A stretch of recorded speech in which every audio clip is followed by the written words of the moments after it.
Hello students, today we will discuss on the topic cruelty. It means क्रूरता या निर्दयता। यह BNS के चैप्टर 5 में ऑफेंसेस रिलेटिंग टू मैरिज के अंडर दिया गया है। BNS सेक्शन 85 एंड 86 इसको डील करता है। यह सेक्शन केवल विमेन एंड मैरिड विमेन के अगेंस्ट क्रुएल्टी को एक्सप्लेन करता है। यह बताता है कि कौन सा एक्ट या कंडक्ट करने पर क्राइम कंसिडर होगा। So let's see the topic. First है हमारा मीनिंग ऑफ क्रुएल्टी, सेकंड है essential of cruelty and third है sections regarding cruelty in BNS and fourth one है explanation of section 85 and 86। Last में हम देखेंगे कुछ key points. So we will understand here meaning of cruelty. Such behaviour which causes physical और mental harm to another person is cruelty. कि कोई ऐसा व्यवहार या कंडक्ट जो किसी अदर पर्सन को मेंटली हार्म पहुंचाता है या फिजिकली हार्म पहुंचाता है, वह क्रुएल्टी के अंतर्गत आता है। Physical cruelty refers to any act और conduct that causes bodily harm और poses a threat to the life, limb और health of one spouse by the other spouse. कि फिजिकल क्रुएल्टी क्या है? फिजिकल क्रुएल्टी किसी भी कोई ऐसा एक्ट या कंडक्ट जिससे कि किसी व्यक्ति को या महिला को बॉडीली हार्म पहुंचता है या उसकी लाइफ या कोई उसका शरीर का अंग या उसकी हेल्थ, इनमें से किसी को भी या सभी को खतरा पैदा हो जाए, उसकी लाइफ खतरे में आ जाए। एक पति, चाहे ये पति द्वारा किया गया है या पत्नी द्वारा पति के ऊपर किया गया है। It includes physical violence, assault and any other form of harmful behavior. Physical cruelty में शारीरिक हिंसा, हमला या अन्य तरीके से कोई भी हार्मफुल बिहेवियर इंक्लूड किया जाता है। Mental cruelty is a form of emotional abuse that involves behaviours that cause significant emotional distress, humiliation and suffering even without physical violence। कि मेंटल क्रुएल्टी किसे कहते हैं? मेंटल क्रुएल्टी के अंदर मेंटल क्रुएल्टी जो है वो एक भावनात्मक दुर्व्यवहार का ही एक ऐसा रूप है जिसमें कि क्या क्या आता है, जिसमें कुछ ऐसे बिहेवियर्स आते हैं जिससे कि कुछ महत्वपूर्ण भावनात्मक, किसी महिला को कोई भावनात्मक तनाव पहुँचे, पीड़ा पहुँचे, या वो इवन विदाउट, बिना किसी फिज़िकल वायलेंस के उसे मानसिक टॉर्चर किया जाना, वो एक डिप्रेशन में आ जाए, तो ये ऐसी अवस्था को क्या कहेंगे? मेंटल क्रुएल्टी कहेंगे। In many jurisdiction including India, mental cruelty is a recognised ground for divorce. India सहित कई न्याय क्षेत्रों में जो है मेंटल क्रुएल्टी को एक वैध आधार माना गया है। किस चीज़ का? डिवोर्स के लिए एक न्याय संगत ग्राउंड माना गया है। अच्छा, यहाँ हम कुछ आपको फिजिकल क्रुएल्टी के और मेंटल क्रुएल्टी के कुछ एग्जाम्पल समझा देते हैं। So student, I want to explain you some examples for physical cruelty here. So let's say such as, suppose ए एक पर्सन है एंड बी उसकी वाइफ है। किसी बात पर उनका झगड़ा हुआ, गुस्से में पर्सन ए ने बी के साथ आक्रामक व्यवहार किया, उसको गाली देना शुरू कर दिया, उसको दीवार पे उसका सर पकड़ के टकरा दिया, या कोई उसको वस्तु फेंक के मारी। ज़्यादा कहा सुनी होने पर बी का उसने गला दबाया, स्टिक या बेल्ट से पिटाई कर दी, जिससे कि बी इंजर्ड हो गई, गंभीर चोटें आ गई उसको। और ऐसा आए दिन हो रहा है, ये नहीं कि किसी एक ही दिन हुआ है, ये लगातार उसके साथ हो रहा है, जिससे कि वाइफ भी डिप्रेस्ड हो गई या उसे सुसाइडल थॉट्स आने लग गए। और भी अनेक एग्जाम्पल्स हैं, जैसे शराब पीकर मारपीट करना, महिला को सिगरेट या प्रेस से जला देना, टॉर्चर करना। And now some examples for mental cruelty such as, मान लीजिए कोई वेमेन कंसीव नहीं कर पा रही है, तो परिवार की अन्य महिलाएं उसको कंसीव न होने पर बांझ बोलती हैं। ज़्यादा सामान आदि शादी में ना लाने पर घर की औरतें या पति उसको टॉन्टिंग करते हैं, डबल मीनिंग में सुनाते हैं, गलत आरोप लगाते हैं, उसकी कोई केयर नहीं की जाती है। भय, चिंता, अलगाव, प्रताड़ना का माहौल क्रिएट कर दिया गया है। ये सारी चीज़ें जो है एक क्या है? मेंटल क्रुएल्टी के अंडर आती हैं।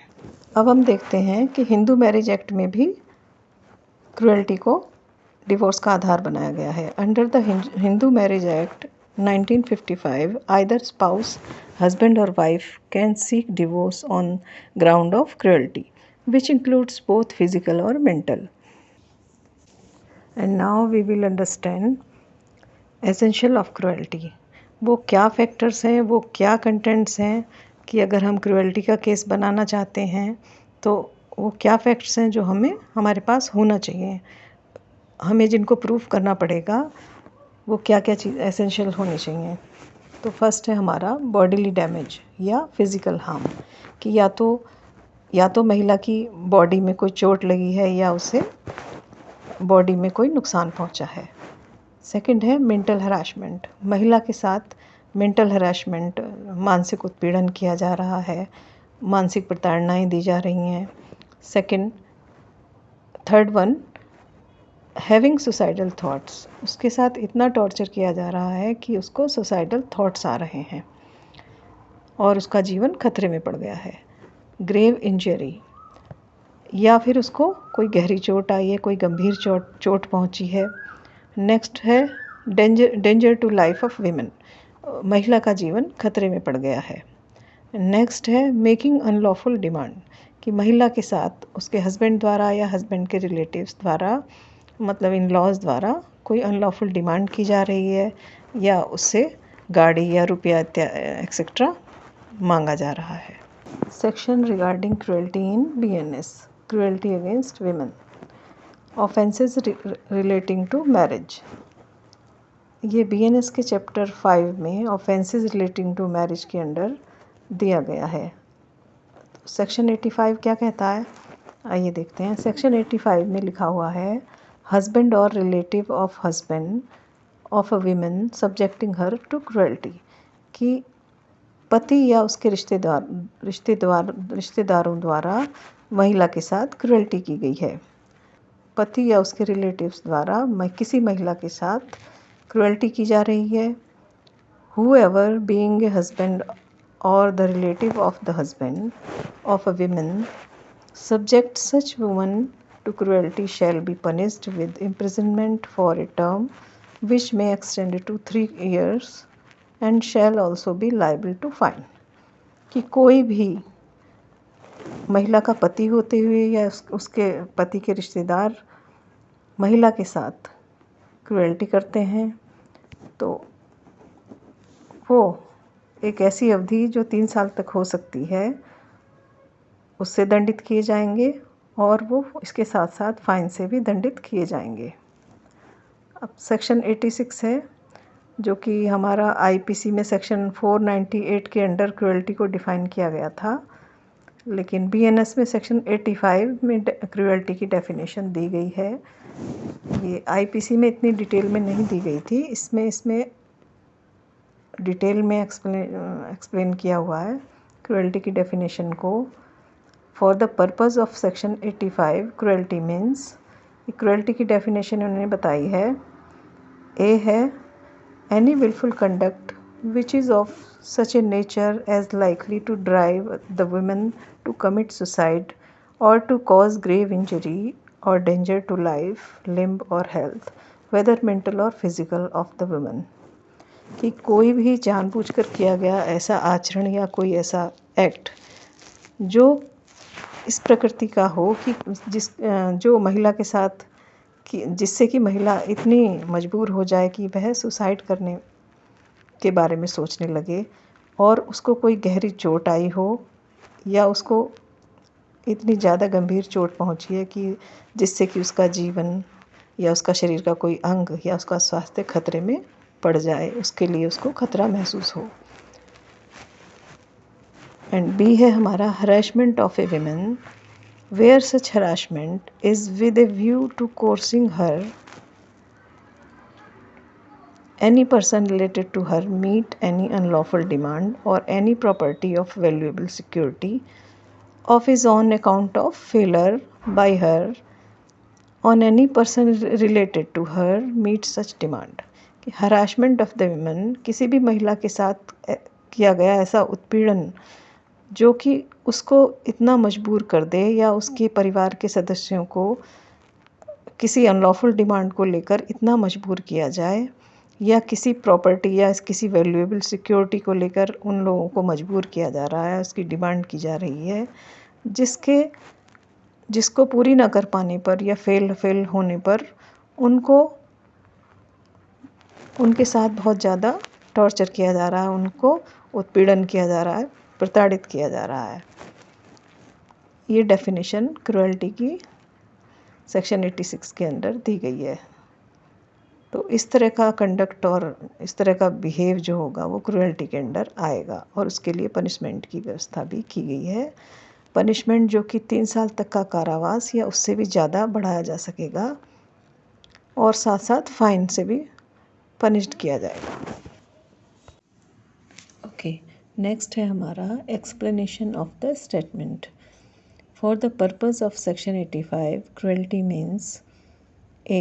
Any willful conduct which is of such a nature as is likely to drive the women to commit suicide or to cause grave injury or danger to life, limb or health, whether mental or physical, of women। कोई जानबूझकर किया गया ऐसा आचरण जो ऐसी प्रकृति का हो जिससे महिला को आत्महत्या करने के लिए प्रेरित करने या महिला के जीवन, अंग या स्वास्थ्य को गंभीर चोट या खतरा पैदा करने की संभावना उत्पन्न हो जाए, चाहे ये ऐसा उत्पीड़न मानसिक किया गया रूप से किया जा रहा हो या शारीरिक रूप से किया जा रहा हो। बी में दिया गया है harassment of women, where such harassment is with a view to coercing her or any person related to her to meet any unlawful demand for any property or valuable security, or is on account of failure by her or any person related to her to meet such demand। It means महिला का उत्पीड़न, जहाँ ऐसा उत्पीड़न या उसे या उसके किसी भी फैमिली मेम्बर्स को, संबंधित व्यक्ति को किसी भी संपत्ति या मूल्यवान वस्तु की किसी भी गैरकानूनी मांग को, अनलॉफुल डिमांड को पूरा करने के लिए उसे प्रताड़नाएं दी जा रही हैं, मजबूर किया जा रहा है, और या फिर उनका ऐसा एम है कि उसके किसी भी संबंधित व्यक्ति द्वारा ऐसी मांग को पूरा करने में अगर वो विफल रहें तो इस वजह से उनके साथ और भी ज़्यादा क्रुएल्टी की जा रही है, उनको प्रताड़ित किया जा रहा है।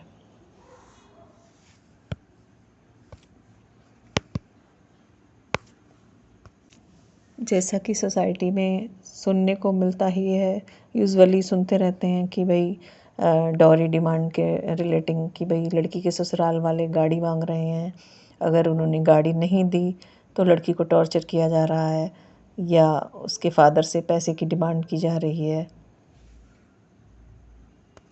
Right, so now we will see in the end some key points here about the cruelty।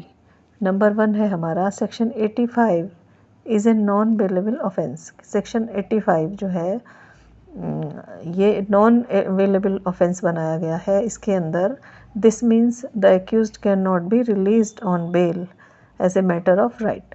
जो अक्यूज्ड है उसको रिलीज़ नहीं किया जाएगा, वो बेल के को अपना राइट मानकर रिलीज़ नहीं हो सकता। नंबर 2 है this is a cognizable offence, यह एक संज्ञेय अपराध है। This means the police can arrest the accused without A warrant and can investigate the case without a court order.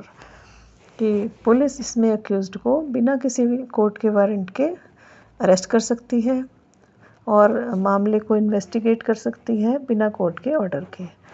Number 3, इस सेक्शन में क्रुएल्टी के ग्राउंड्स का दायरा बढ़ा दिया गया है। क्रुएल्टी की definition Indian penal code law के अकॉर्डिंग अधिक डिटेल में दी गई है। जो BNS में डेफिनेशन दी गई है IPC के अकॉर्डिंग अधिक डिटेल्ड है, जिसमें harassment and unlawful demand included है। So hope you like this video. जय हिंद, जय भारत।